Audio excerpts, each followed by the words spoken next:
नमस्कार। मगध संवाद आप देख रहे हैं और मैं आपके साथ हूं सुनील बॉबी।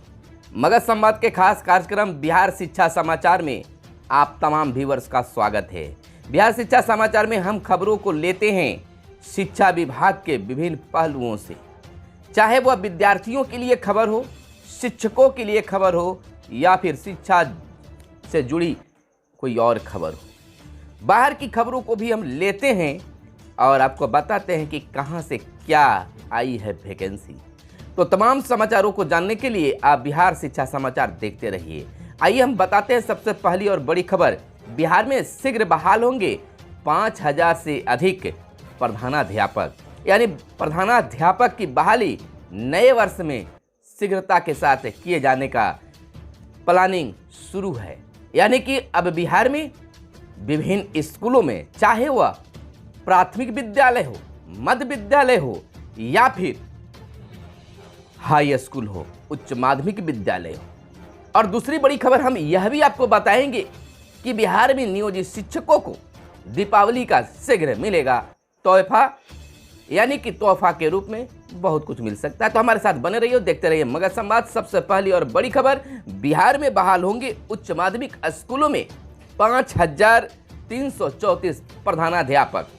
हम आपको बता दें खबरें विस्तार से, आप हमारे साथ बने रहिए। आपको बता दें कि राज्य के पंचायतों में नव स्थापित उच्च माध्यमिक विद्यालयों में दूर होगी प्रधानाध्यापक की कमी।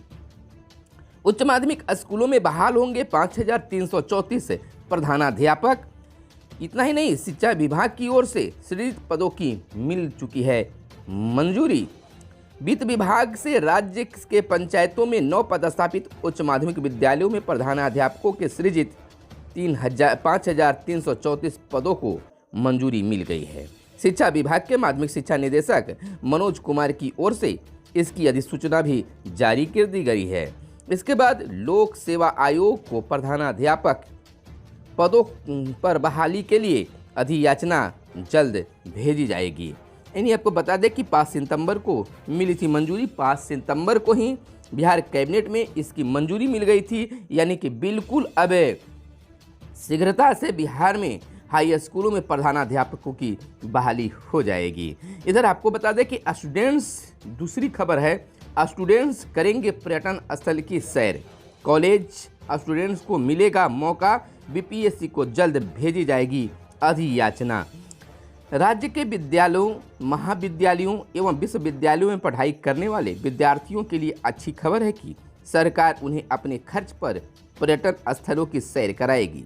शिक्षा विभाग द्वारा इस संबंध में प्रस्ताव तैयार किया जा रहा है। उच्च शिक्षण संस्थान के छात्र छात्राओं को पढ़ाई के साथ साथ प्रमुख पर्यटन स्थलों का भी भ्रमण कराने का प्रस्ताव केंद्र सरकार की नई शिक्षा नीति में शामिल है। उसी के आलोक में शिक्षा विभाग ने निर्णय लिया है कि शिक्षा विभाग के एक उच्च पदस्थ अधिकारी के मुताबिक इस नई पहल से विद्यार्थी ऐसे स्थलों के इतिहास, वैज्ञानिक योगदान, परंपराओं आदि से भी परिचित हो सकेंगे, जो अब तक ये किताबों में ही पढ़ने को मिलते रहे हैं। इसके लिए विद्यार्थियों को पर्यटन स्थलों के अलावा अन्य राज्यों में ऐसी जगह भ्रमण करने हेतु नई राष्ट्रीय शिक्षा नीति में प्राविधान किया गया है। इसमें छात्र छात्राओं को पढ़ाई के साथ साथ प्रदेश और अन्य राज्यों में प्रमुख ऐतिहासिक और कला संस्कृति से जुड़े पर्यटन स्थलों का भ्रमण करने का जोर दिया गया है। विद्यार्थियों के पर्यटन स्थलों की सैर कराने हेतु राज्य सरकार अगले साल से बजट में राशि का प्रावधान करेगी। इस राशि से विद्यार्थियों को भ्रमण के लिए ले जाया जा सकेगा। यानी कि बिहार के विद्यार्थियों के लिए एक अच्छी पहल है, अच्छी शुरुआत कह सकते हैं। लेकिन दूसरी खबर सीधा इससे उलट है।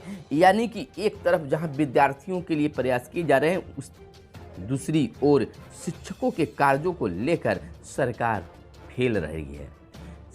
शिक्षक अभ्यर्थी लगातार अपनी मांगों को लेकर प्रदर्शन कर रहे हैं, मांगे उठा रहे हैं, लेकिन सरकार शायद सुनने को तैयार नहीं है।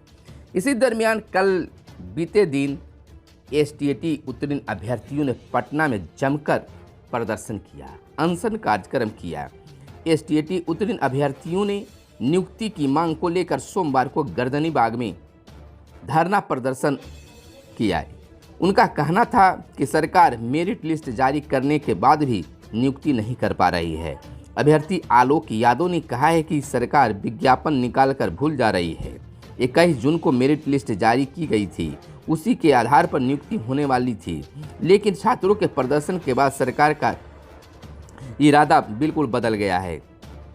प्रदर्शन करने वालों में आकाश कश्यप, आलोक श्रीवास्तव, अनिल कुमार, ओम प्रकाश, रुपेश कुमार समेत अन्य लोग शामिल हुए हैं।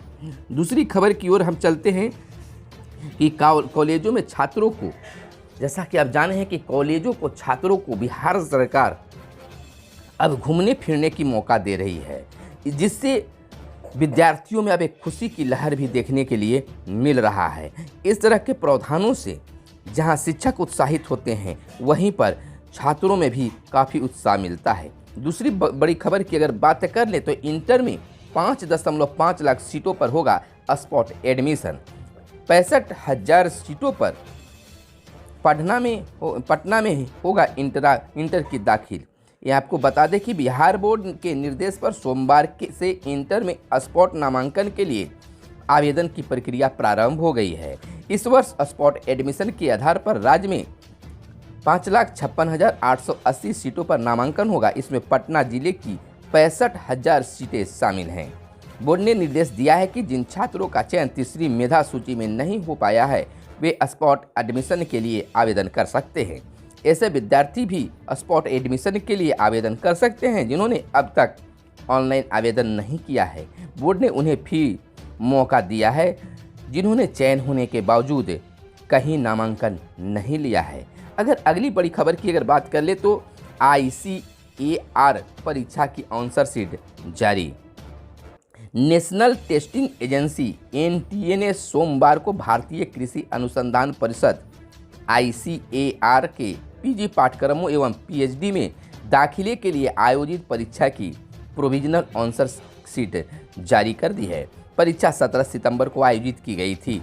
आपको बता दें कि NTA की वेबसाइट पर मंगलवार तक आंसर शीट उपलब्ध रहेगी। आंसर से असंतुष्ट छात्र प्रश्नों को चुनौती दे सकते हैं। इसके लिए प्रति सवाल 200 रुपये शुल्क देना होगा। जल्द ही इसका रिजल्ट भी जारी कर दिया जाएगा। दूसरी बड़ी खबर की ओर चर्चा कर ले कि पाटलिपुत्र विश्वविद्यालय की PG प्रथम सेमेस्टर की परीक्षा स्थगित 20 से होगी। पाटलिपुत्र विश्वविद्यालय PPU के PG सेमेस्टर 1 रेगुलर एवं वोकेशनल सत्र 2020-22 के 8 अक्टूबर से होने वाली परीक्षा स्थगित कर दिया गया है। अब यह 20 अक्टूबर से आयोजित होगी। परीक्षा नियंत्रक डॉक्टर महेश मंडल ने बताया कि परीक्षा 20 से शुरू होकर 26 अक्टूबर को समाप्त होगी। मीडिया प्रभारी डॉक्टर BK मंगलम ने बताया कि 10 अक्टूबर को UPSC की परीक्षा होने वाली है। इसमें PG की परीक्षार्थी शामिल हो रहे हैं। सभी परीक्षार्थी प्रथम पाली में सुबह 10 बजे से दोपहर 1 बजे तक रहेंगे। अगली बड़ी खबर 3 फार्मूला पर तय होता परीक्षा का परिणाम।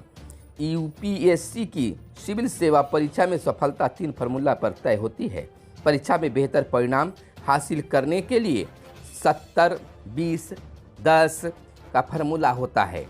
इसमें 70% परीक्षार्थी की मेहनत, 20% माता पिता का आशीर्वाद और 10% परीक्षार्थी द्वारा नहीं जानने की सीमा को कम करने की क्षमता है। इसी पर अच्छा परिणाम निर्भर करता है। ये बातें ADG आधुनिकीकरण डॉक्टर कमल किशोर सिंह ने कही है। वे AN कॉलेज में युवा संवाद सह परिचर्चा कार्यक्रम में IAS की तैयारी कैसे करें विषय पर छात्रों को संबोधित कर रहे थे। 7 को आएगा 65वीं BPSC परीक्षा का परिणाम। बिहार लोक सेवा आयोग BPSC की 65वीं संयुक्त परीक्षा का परिणाम 7 अक्टूबर को आना संभावित है। परीक्षा के माध्यम से 14 विभागों के 423 पदों पर नियुक्ति होनी है। तो यह थी आज की शिक्षा समाचार। तो बिहार के नियोजित शिक्षकों को दीपावली के मौके पर खास तोहफा मिलने की तैयारी होने की सूचना प्राप्त हो रही है। यानी कि अनुमान लगाया जा सकता है कि बिहार के शिक्षकों का एक बार फिर वेतन बढ़ोतरी जो लंबे अरसे से भटका हुआ है, शायद उसका लाभ की घोषणा दीपावली के सौगात के रूप में की जा सकती है। दूसरी बड़ी खबर हम बता दें कि बिहार में नियोजित शिक्षकों को बकाया वेतन दशहरा पूजा से पहले मिलने की संभावना जताई जा रही है। चाहे वह जीओबी मद से भुगतान होने वाले शिक्षकों का वेतन हो या एसएसए मद से भुगतान होने वाले शिक्षकों का हो, तमाम शिक्षकों का वेतन भुगतान दशहरा से पहले की जाने की बात की जा रही है। प्राप्त जानकारी के अनुसार एसएसए मद के नियोजित शिक्षकों के वेतन भुगतान के लिए फिलहाल जिला को आवंटन प्राप्त नहीं हुआ है, लेकिन संभवतः आज आवंटन प्राप्त होने की संभावना बताई गई है। तो चलिए मिलते हैं फिर अगली बड़ी खबर में। बिहार शिक्षा समाचार के लिए इंतजार कीजिए, कल मिलेंगे। फिलहाल दीजिए इजाजत। धन्यवाद। जय हिंद, जय भारत, वंदे मातरम।